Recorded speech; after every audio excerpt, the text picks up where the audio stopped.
대부분 가난에서 벗어나지 못한 하층민들이었습니다. 이들 대다수는 땅 한 뼘 없는 농부이거나 빚더미에 몰려 고향을 떠나온 이들이 많았습니다. 양반가에서 제공하는 기본적인 의식주와 품삯은 이들에게 최소한의 생존을 보장해주는 유일한 수단이었습니다. 머슴이 받는 품삯은 대개 쌀 몇 섬이나 약간의 품삯, 혹은 명절이나 수확철에 더해지는 추가 품삯이 전부였습니다. 특히 현금 대신 곡식으로 지급되는 경우가 대부분이라 머슴들은 일한 만큼 품삯을 받더라도 겨우 자신들의 생활을 연명하는 수준에 그쳤습니다. 당시 조선에서 일량의 가치는 쌀 한 섬을 구매할 수 있을 정도였으며 이는 보통 한 가족이 한 달에서 한 달 반 정도의 기간 동안 먹을 수 있는 양에 해당했습니다. 하지만 머슴들의 연간 품삯은 1에서 2냥에 불과한 경우도 많았고 대부분은 쌀이나 옥수수 같은 곡물로 대신 지급되었습니다. 이처럼 일량은 머슴들에게 상당히 귀한 돈이었지만 그 가치는 일상적인 생존에 절대적으로 쓰이는 수준에 불과했습니다. 양반가의 식탁에서 나오는 보리밥 한 그릇과 행랑채 구석의 잠자리라도 당장의 끼니와 잠자리를 걱정해야 하는 이들에게는 중요한 터전이 되었습니다. 이러한 내용을 토대로 이야기를 즐겨보시면 더욱 즐거우실 수 있을 것으로 생각됩니다. 지금부터 한 어리석은 과부와 똑똑한 머슴의 이야기를 주제로 이야기를 들려드리겠습니다. 듣기 전 구독과 좋아요를 눌러주신다면 이야기를 만들 때 더 큰 힘이 됩니다. 그럼 새벽야화의 재미난 이야기 시작합니다. 마을 한가운데 가장 큰 기와집에 홀로 사는 거니 마님은 마을 사람들 사이에서 유명한 구두쇠였습니다. 그녀는 남편을 일찍 여의고도 슬픔에 잠기기는커녕 남겨진 재산을 더욱 불리기 위해 애썼습니다. 거니마님의 집에는 커다란 자루가 있었는데 그 자루는 돈을 쌓아두는 그녀의 보물창고였습니다. 거니마님은 돈이 생기면 커다란 자루에 돈을 넣었고 한번 들어간 돈은 세상 밖으로 다시 나오는 법이 없었습니다. 마을 사람들은 그 자루에 들어간 돈은 절대로 다시 나오는 법이 없는겨. 하며 혀를 내둘렀습니다. 거니마님은 마을 사람들이 느낄 정도로 돈을 자신의 생명처럼 여겼습니다. 장터에서 물건을 살 때에도 단 한 푼의 흥정도 허투루 하지 않았고 머슴에게는 일한 대가로 돈 대신 옥수수떡 몇 개를 주는 것이 전부였습니다. 그녀는 자신의 자루에 들어간 돈이 세상 밖으로 나오는 것을 마치 자신의 피를 뽑아내는 것처럼 여겼습니다. 사람들은 그런 그녀를 보며 손가락질 할 때도 있었지만 거니마님은 그런 시선을 전혀 아랑곳하지 않았습니다. 그녀에게 중요한 것은 오로지 커다란 자루에 돈을 채우는 일이었기 때문입니다. 이러한 거니마님의 집에도 몇 년 동안 일하고 있는 한 명의 머슴이 있었습니다. 그 머슴의 이름은 영달이었습니다.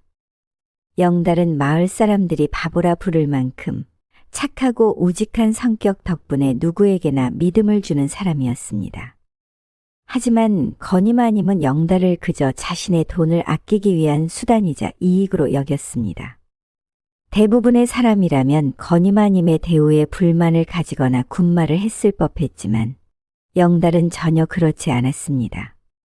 그는 단 한마디 불평도 하지 않고 그저 묵묵히 일을 하며 떡을 받아먹었습니다. 돈을 자신의 목숨처럼 생각하는 구두쇠 거니마님에게 있어서 영달이라는 머슴은 매일같이 밭일과 허드렛 일을 시켜도 품삯으로 옥수수떡만 주어도 만족하는 모습을 보다 보니 그야말로 최고의 머슴이었습니다. 하지만 영달에게는 특별한 습관이 하나 있었습니다. 그는 옥수수떡을 먹을 때 땅에 흘린 부스러기 한 톨도 절대 버리지 않았습니다. 그는 조심스럽게 그것을 모아 작은 자루에 담고는 했습니다. 처음에는 돈을 모으는 거니마님을 보며 자신의 만족감을 위해 사소한 장난처럼 시작된 일이었지만 시간이 흐르며 그 자루는 점점 부풀어 올랐습니다. 그는 그런 자신의 자루를 거니마님의 돈자루처럼 엄청 소중히 여겼습니다. 자루를 안고 잘 때도 있었고 마치 그것이 진짜 보물인 것처럼 다루었습니다. 건이마님은 그런 영달이 정말로 어리석다고 생각했습니다. 그녀의 눈에 도는 세상에서 가장 소중한 것이었고 떡 부스러기를 모은 자루 따위는 아무런 가치도 없는 쓰레기로 생각했기 때문입니다. 그녀는 그런 영달의 모습을 볼 때마다 혀를 끌끌 차며 말했습니다. 참 한심하구나. 그깟 부스러기를 모아서 뭘 하겠다는 것이냐? 삶에 있어서 가장 중요한 것은 떡 부스러기가 아니라 돈이다. 그녀는 영달을 볼 때마다 비웃었지만 영달은 전혀 개의치 않았습니다. 또한 마을 사람들도 건이마님이 머슴 영달에게 대하는 태도를 두고 수군거리기도 했습니다. 영달이 너무 불쌍하지 않어? 저렇게 열심히 일하는데 돈 한 푼 안 준다는 게 사실인겨? 그러게 말이에요. 저 과부는 자기 집에만 돈을 쌓아두고 남에게는 풀 생각도 없으니 쯧쯧. 하지만 영달은 마을 사람들의 수군거림에도 개의치 않고 그저 묵묵히 자신의 위치에서 마님이 시킨 일을 할 뿐이었습니다. 영달은 정말로 자신이 가진 떡자루 하나의 작은 만족을 느끼며 살고 있었습니다. 하지만 욕심 많은 건이마님은 영달의 떡자루가 불룩해지는 것을 보고는 심술이 날 때도 있었습니다. 영달의 부스러기 자루가 별것도 아닌 것을 스스로가 알고 있었지만 자신이 돈을 소중하게 다루는 것처럼 하찮은 떡 부스러기를 자신의 보물처럼 다루니 너무 어이가 없었습니다. 그래봤자 한낱 부스러기인데 내가 아무리 모아봐도 그 자루로 뭘 할 수 있겠느냐? 그녀는 늘 그런 식으로 그를 놀렸지만 영달은 묵묵히 웃음으로 넘겼습니다. 아이고 마님, 그래도 저한테만큼은 소중한 거예요. 언젠가는 이 하찮은 떡부스러기라도 필요할 날이 오지 않겠어요? 그는 단순히 그렇게 대답할 뿐이었습니다. 건이마님은 그 대답에 더 크게 웃었습니다. 참네. 너는 어떻게 된 게 세상 물정을 몰라도 이렇게 모를 수가 있는 것이냐? 돈이 있어야 뭐든 할 수 있는 게 아니겠느냐? 너가 가진 그딴 하찮은 부스러기로는 아무것도 할 수가 없다. 그녀는 자신이 살아온 삶이 정답인 것처럼 자신만의 신념으로 가득 찬 말투로 말했습니다. 돈을 모으는 것이 곧 그녀의 인생의 전부였고 그것이 그녀를 지켜주는 유일한 방패라고 믿었습니다. 그렇게 시간이 흐를수록 건이마님의 자루에는 더 큰 돈이 쌓였고 영달의 떡 부스러기 자루도 마찬가지로 더욱 더 부풀어갔습니다. 그들의 삶은 서로 다른 방향으로 굴러가는 듯했습니다. 그러던 늦여름 어느 날 갑작스러운 재난이 그들의 삶을 송두리째 뒤흔들기 시작했습니다. 마을에 갑작스러운 비구름이 끼더니 하늘은 순식간에 먹구름으로 덮였습니다. 그와 동시에 비가 내리기 시작했고 마을 사람들은 급히 집 안으로 들어가 문을 닫으며 불안에 떨었습니다. 그러나 그 비는 점점 더 거세졌고 곧 마을을 휩쓸어 버릴 홍수가 될 것만 같았습니다. 물은 빠르게 불어나고 마을은 순식간에 혼란에 빠졌습니다. 건이마님의 집도 다른 마을의 집처럼 물에 잠기기 시작했습니다. 건이마님은 자신의 목숨처럼 애지중지하는 돈 자루를 챙기기 위해 서둘렀습니다. 그도 그럴 것이 그녀는 돈을 자신의 목숨처럼 생각했기 때문입니다. 내 돈을 챙겨야 해. 아님, 서둘러요. 물이 벌써 여기까지 들어왔시오. 빨리 가야 하구만요. 영달은 건이마님에게 재촉했지만 그녀는 물이 차오르는 집 안에서 허겁지겁 큰 자루를 들고 다녔습니다. 기다리거라. 거기 그러고 있지만 말고 이것도 좀 들고 가거라. 이것만 있으면 다 해결이 될 것이다. 물이 점점 더 빠르게 차오르자 건이마님은 큰 자루에 다른 돈이 될 만한 것을 함께 넣어 품에 안고 집을 빠져나갔습니다. 두 사람은 서둘러서 높은 산으로 대피를 시작했습니다. 건이마님은 목숨 같은 자신의 돈을 지키겠다는 일념으로 큰 돈자루를 꼭 쥐고 앞서 나갔습니다. 물은 빠르게 차오르고 길은 흙탕물로 뒤덮였지만 건이마님은 그 무겁고 큰 돈자루를 놓지 않으려 했습니다. 발이 미끄러져 넘어질 때도 두 손에 꼭 쥔 돈자루만큼은 절대 놓지 않았습니다. 영달은 그런 그녀를 바라보며 침착하게 말했습니다. 마님, 서둘러요. 물이 계속 차오르고 있어요. 하지만 건희 마님은 그의 손을 내치며 말했습니다. 무슨 소리 하는 것이냐? 이것은 내 목숨과 같은 것인데 어찌하여 그렇게 보채는 것이냐? 너의 쓸데없는 보따리나 썩 버려버리거라. 그녀는 다시 돈자루를 챙기며 길을 걸어갔습니다.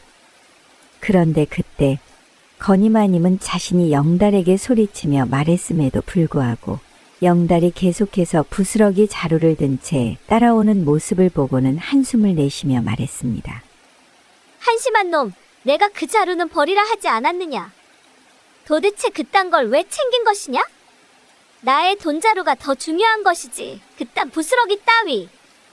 영달은 아무 말 없이 그저 묵묵히 걸어갔습니다. 그는 부스러기 자루를 손에 쥔 채 물살과 비에도 굴하지 않고 산으로 향했습니다.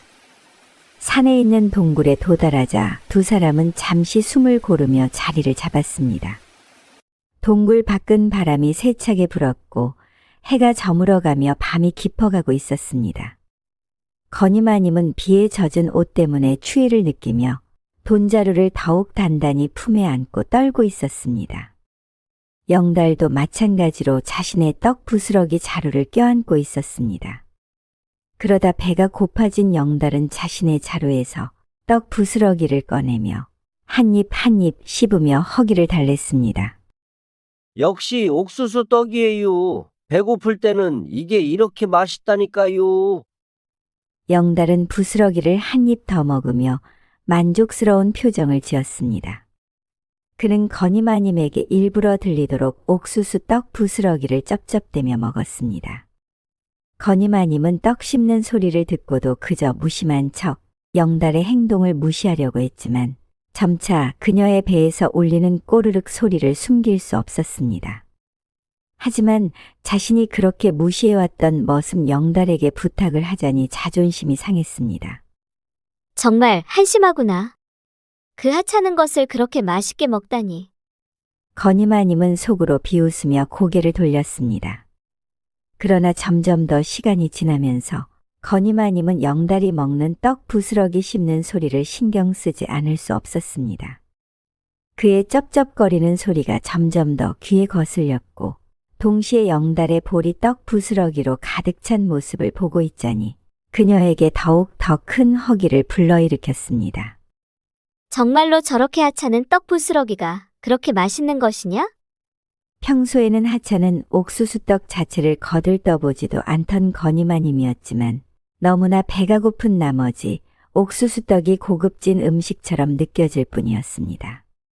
건희 마님은 몰려오는 허기와 동시에 옥수수떡의 맛에 대해 궁금증이 일어났지만 이를 입 밖으로 내지 않으려 했습니다. 그러나 영달의 떡 먹는 소리는 배고픈 그녀에겐 너무나 자극적이었고 결국 건희 마님은 참지 못하고 영달에게 말했습니다.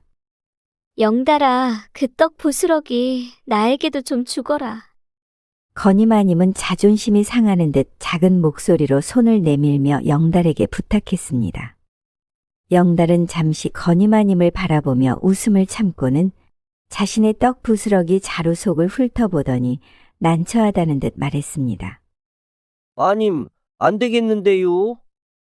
지금요, 떡 부스러기가 얼마 남지 않았어요. 그는 그렇게 말하며 누가 봐도 가득 차 있는 자루 속에서 떡 부스러기를 꺼내 천천히 또 한 입 한 입 씹었습니다. 그의 입은 건희 마님을 놀리기라도 하는 듯 계속해서 쩝쩝거리는 소리를 내었습니다. 건희 마님은 평소라면 그저 비웃고 말았을 영달에게 그런 말을 듣고 있자니 그의 대답에 격분했습니다. 너 이 자식, 그 떡도 내가 준 것이 아니더냐? 내 돈이면 그깟 옥수수떡 부스러기는 마을로 내려가면 너가 죽을 때까지 먹을 수 있는 양을 살 수 있다는 것을 모르는 것이냐? 건희 마님은 다시 한번 목소리를 높였지만 영달은 전혀 개의치 않았습니다. 그는 건희 마님을 비웃듯 계속해서 부스러기를 맛있게 먹으며 대답했습니다. 아이고, 지당하신 말씀이지요. 마님께서 저에게 돈 대신 주신 것이 맞지요. 하지만 이 떡 부스러기는 제가 모은 건데요. 마님의 목숨과 같은 돈자루에 든 귀중한 그것이 제게는 이 자루 안에 든 떡 부스러기구먼요. 건이마님은 영달의 말과 행동에 화가 났지만 그녀는 자존심이 상하여 자리를 털고 일어났습니다. 그날 밤 건이마님은 배가 너무 고파서 잠을 제대로 청할 수 없었습니다. 배가 고파질수록 자신이 쥐고 있는 돈자루를 더욱 꽉 쥐었고 새벽녘에야 겨우 잠에 들 수 있었습니다. 곧 날이 밝았지만 여전히 비는 세차게 오고 있었고 빗소리와 추위에 건이마님은 얼마 자지 못한 채로 잠에서 깨어났습니다. 차가운 공기와 땅을 두들기는 세찬 빗소리 속에서 잠을 자고 나니 몸도 움츠러들고 무엇보다 배고픔이 더 크게 다가오기 시작했습니다. 건이마님은 자신도 모르게 한숨을 쉬며 몸을 일으켰습니다. 그때 영달이 자루에서 또 다시 떡 부스러기를 꺼내 먹는 소리가 들려왔습니다. 어젯밤부터 굶은 탓인지 건이마님에게 영달의 쩝쩝거리는 소리는 더욱 더 괴로운 소리로 다가왔습니다. 영달은 떡 부스러기를 입에 넣으면서 볼이 빵빵해진 채로 맛있게 씹고 있었을 뿐이었습니다. 건이마님은 자기도 모르게 침을 꿀꺽 삼켰습니다. 이윽고 자신의 몸에서 나는 꼬르륵 뱃소리를 듣고 나니 점점 더 초조해졌습니다. 그 작은 떡 부스러기를 먹는 영달의 모습과 소리가 더 이상 참을 수 없을 만큼 자극적이었고 건이마님의 손끝이 떨리기 시작했습니다. 어젯밤에도 영달에게 자존심이 상하여 더 이상 말을 꺼내지 못한 건이마님은 다시 한 번 더 영달에게 부탁했습니다. 영달아, 그 떡 부스러기를 정말로 한 입만 줄 수 없겠느냐? 영달은 미소를 지으며 무심하고 비웃음 섞인 목소리로 건이마님에게 물었습니다. 부스러기 말씀이신가요? 마님께서 항상 말씀하셨던 이 하찮은 떡 부스러기 말씀하시는 게 맞아요. 건이마님은 그의 말을 듣고 입술을 꽉 깨물었습니다. 그녀는 매우 화가 난 듯 몸이 떨렸습니다. 하지만 현실은 너무나도 배가 고프고 자신이 그깟 떡 부스러기조차 먹지 못한다면 죽을 것 같다는 생각이 든 건이마님은 눈을 질끈 감고 말했습니다. 그렇다면 일량을 주고 너의 떡 부스러기 한 입을 사겠다. 일량이면 너의 1년치 품삯이다. 마님은 조심스럽게 돈자루에서 일량을 꺼냈습니다. 건이마님에게 있어 돈이란 자신의 목숨과 같았지만 그것으로 배고픔을 면할 수 있다면 그럴 만한 가치가 있다고 생각했습니다. 영달은 마님의 손을 보며 잠시 웃은 뒤 느긋하게 대답했습니다. 해가 서쪽에서 뜨겄어요. 마님이 이깟 하찮은 떡 부스러기를 돈을 주고 사신다니. 이게 무슨 일이래요? 근데 일량이라니요? 일량으론 택도 없이요. 영달은 건이마님의 제안이 가소롭다는 듯 자신의 떡 부스러기를 쩝쩝대며 먹었습니다. 건이마님은 그런 그의 모습을 보며 더욱 자존심이 상했습니다. 건이마님은 지금 당장 배고픔이 먼저였기에 다시 결심을 하고선 말을 이어갔습니다. 10냥으로 너의 떡 부스러기 한 입을 사겠다. 10냥이면 떡 부스러기가 아니라 떡 한 자루를 살 수 있는 돈이다. 아니, 떡 한 자루가 무엇이냐. 1년치 식량을 살 수 있는 돈이다. 그녀는 다시 한번 동전을 꺼내며 말을 했습니다. 하지만 영달은 여전히 그 돈을 보고 무심하게 고개를 저었습니다. 10냥이요? 마님, 그걸로는 부스러기 한 입도 못 사요. 10냥이면 그냥 헛되이 주는 거랑 다를 게 없지 않겠어요? 영달의 웃음소리에 마님의 마음은 더욱더 화가 치밀어 올랐습니다. 실제로 머슴에게 있어서 10냥도 큰 돈이었지만 그럼에도 불구하고 하찮은 부스러기를 사려는 마님의 행동은 그저 비웃음의 대상이 될 뿐이었습니다. 건이마님은 당황했습니다. 몰려드는 배고픔으로 인해 예민해지는 자신의 모습과 영달의 말을 듣고 나니 더욱 더 화가 났습니다. 정령 식량을 주는데도 그 부스러기를 안 준다는 것이냐? 하찮은 부스러기 하나로 나를 이겨먹겠다는 것이더냐? 마님의 손끝이 더욱 더 떨리기 시작했습니다. 그녀는 다시 자신의 전 재산이 든 돈자루를 손에 쥐고 머릿속에서 계산을 해봤습니다. 이 돈은 내 목숨보다 소중한데 이걸 내서라도 부스러기를 사야 하는 게 맞는 것이더냐? 하지만 배고픔이 더욱 더 심해질 뿐이었습니다. 건이마님은 이번에는 조금 더 과감하게 영달에게 하찮은 떡 부스러기의 값을 제안했습니다. 100냥? 100냥을 줄 테니 제발 한 입만 팔거라. 그녀는 배고픔이 극에 달한 것처럼 그녀의 목숨 같던 돈 100냥을 영달에게 제시하였습니다. 영달은 건이마님의 제안을 듣고 나서는 더 이상 웃지 않았습니다. 대신 아주 차분하게 말을 이어갔습니다. 마님 100냥이요? 그 정도 돈으로도 부스러기 한 입을 살 수 없다니까요. 영달은 건이마님의 제안을 가볍게 뿌리쳤습니다. 마님은 영달의 모습에 또 한 번 당황하며 말을 이어갔습니다. 무슨 소리냐? 100냥이면 논이고 바치고 살 수 있는 것인데 어찌하여 떡 부스러기 한 입도 못하다는 것이냐? 영달은 가소로운 듯 떡 부스러기를 씹으며 건이마님에게 말했습니다. 잘 알겠구만요. 안 사시는 거지요? 저는 그 정도로는 못 팔아요. 싫은 걸로 알겠시오. 영달은 다시 한번 쩝쩝 떡 부스러기를 씹는 소리를 내며 마님의 제안을 거절했습니다. 그런 모습을 본 건이마님은 배고픔과 서러움의 감정을 주체할 수가 없었습니다. 그 감정과 더불어 어제부터 참아왔던 배고픔은 그녀를 완전히 압도하고 있었습니다. 그럼 도대체 얼마에 팔겠다는 것이냐? 마님 손에 든 돈자루랑 교환하는 건 어때요? 그 정도면 저도 손해보는 장사는 아닐 것 같네요. 그녀는 자신의 손에 든 돈자루를 껴안으며 한동안 침묵했습니다. 그 순간만큼은 자신이 목숨처럼 여기던 돈이 보잘것 없어 보였습니다. 하지만 지금 이 순간만큼은 떡 부스러기 하나가 더 절실하게 느껴진 것입니다.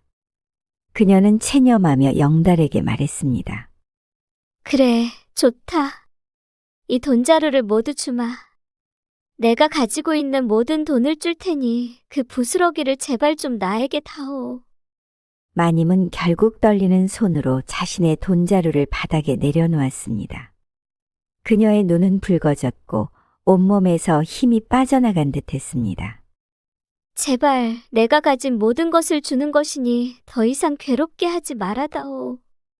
영달은 그 모습을 보며 입꼬리를 올렸습니다. 아이고, 마님 울어요? 이깟 부스러기가 뭐라고 이렇게까지 하는 거예요?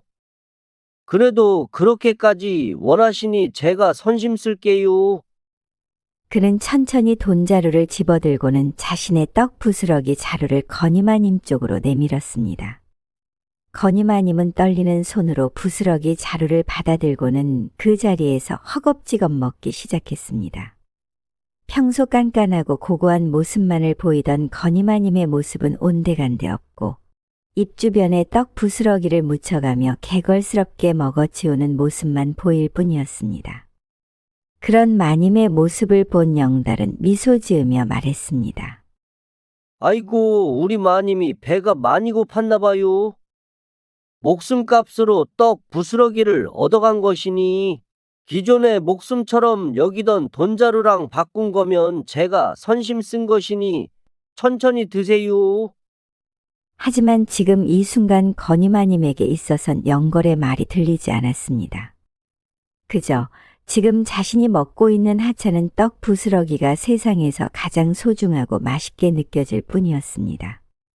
눈물이 흐르기 시작했지만 그녀는 먹는 것을 멈추지 않았습니다.